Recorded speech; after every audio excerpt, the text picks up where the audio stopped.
74 लाख मालियत के 12 mobile phone खरीदने, advocate general को मराद समेत 35 लाख रुपए माहाना पर तैनात करने और मैसेज की ताजीन और राइश पर 1 अरब 11 करोड़ खर्च करने के बाद अब पंजाब हुकूमत ने सरकारी अफसरान को लग्जरी घर देने की तैयारी कर ली है। बजट दस्तावेज के मुताबिक ग्रेड 20, 21 और 22 के अफसरान के लिए डबल स्टोरी लग्जरी घरों की तामीर शुरू कर दी गई है। इब्तदाई तौर पर 29 घरों की तैयारी का मंसूबा बनाया गया है और इन घरों की तामीर के लिए 2 अरब रुपए की मंजूरी भी दे दी गई है। 1 साल 9 माह के अंदर तामीर किए जाने वाले इन लग्जरी घरों में water tank, tubewell, room, property office और बाउंड्री वॉल्स भी शामिल होंगी। अजब तरजीहात की इस गजब कहानी में पाकिस्तानी ब्यूरोक्रेसी का कैरेक्टर उस खुश नसीब तरीन मखलूक जैसा है कि जिसे हर दौर में हर कोई खुश रखने की कोशिश करता है। और माहिरीन के मुताबिक पॉलिसी मेकर्स के साथ साथ इस्लामाबाद और सूबाई दारुल हुकूमतों में बैठे बाबूज नहीं चाहते कि पाटा और फाटा पर पूरे मुल्क की तरह यकसा टैक्स आयद किया जाए। यही टैक्स इस्तिस्ना पाकिस्तान के लिए माजी की तरह मुस्तकबिल में भी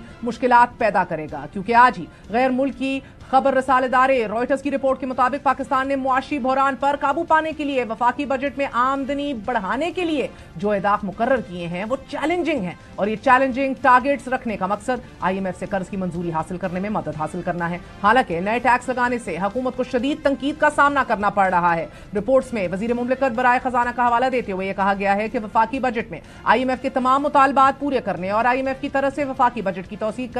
किए जाने के बाद पाकिस्तान पुरुमीद है कि रवां माह $6 अरब का IMF बेल आउट पैकेज पर स्टाफ लेवल मुआहिदा हो जाएगा, जबकि आने वाले 2 हफ्ते अहम तरीन हैं क्योंकि पाकिस्तान स्टॉक एक्सचेंज बजट और बेल आउट पैकेज खबरों पर मुस्बत अंदाज में रिएक्ट कर रही है। आज भी गुज़िश्ता कुछ अरसे के रुझान को बरकरार रखते हुए KSE 100 इंडेक्स 680 पॉइंट्स इजाफे के बाद तारीख में पहली बार 80,000 पॉइंट्स की नफसियाती हद अबूर कर गया। मार्केट के खिलाड़ी उम्मीद कर रहे हैं कि आने वाले दिनों में शरह सूद मजीद कम होगी, कंज्यूमर प्राइस इंडेक्स भी नीचे आएगा और नया स्टाफ लेवल मुआहिदा सरमायाकारों की जानिब से शेयर्स की खरीदो फरोख्त में इजाफे का बायस बन रहा है। इसके अलावा आज ही निजकारी कमीशन ने 1 साल के अंदर 10 इदारों की टाइमलाइन जारी कर दी है। टाइमलाइन के मुताबिक PIA की निजकारी अगस्त 2024 हाउस बिल्डिंग फाइनेंस कंपनी रवा माह के आखिर तक कर दी जाएगी, जबकि न्यूयॉर्क सिटी में रूजवेल्ट होटल और फर्स्ट वुमेन बैंक की निजकारी भी अब फैसला कौन मराहिल में दाखिल हो चुकी हैं। 1 साल के अंदर 10 इदारों की निजकारी की जाएगी। मजमूई तौर पर सरकारी मलकियत वाले 24 इदारों की निजकारी की जाएगी।